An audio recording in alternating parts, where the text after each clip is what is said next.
check that out. The car is on the ground.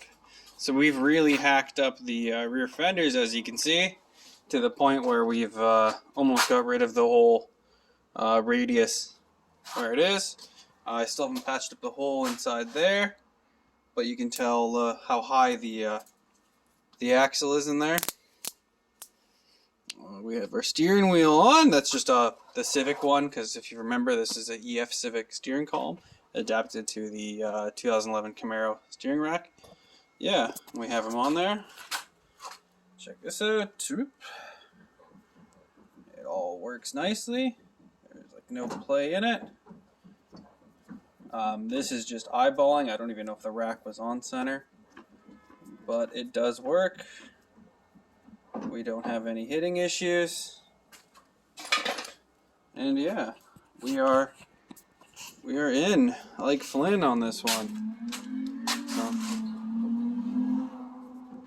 So yeah, the weird thing on these Camaros, just back up here, is that this axle is way higher than they've ever been. Those tires, the 295/55, I think they're a 29 or 28 inch. The wheels on the Capri were a 27 inch. This is talking overall diameter, or 27.7 or whatever the fuck they were. And it was pretty low, and I had to cut those up to tuck it.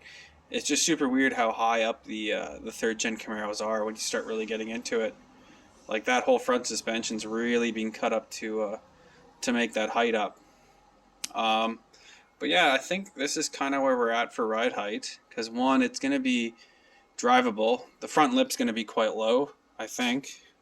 But we can still slide a jack under here for lifting quite easily.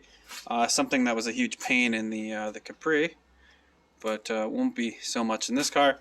But we are really quite low to the ground, and overall roof height. It's just a very weirdly built car. The more I get into this car, the more it's more truck than car. But yeah, there we go, on the ground.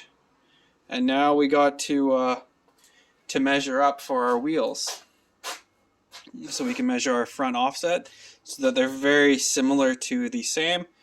Maybe if they have to be, a little bit in versus out. Out looks real weird, but yeah.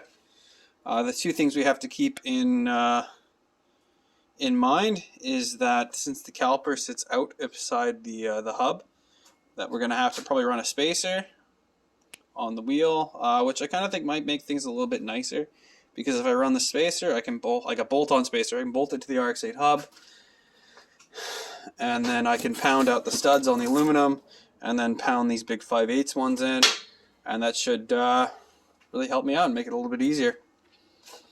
To put the studs in, it kind of sucks because I'll lose an inch of lip, and on this setup I don't have that much lip to give up, just because the rear is more narrow than the front. So yeah, anyways, we only want to run like a 245, 235 on the front, nothing bigger, so it's not that big of a deal. But yeah, I will carry on and mail you guys later. See ya.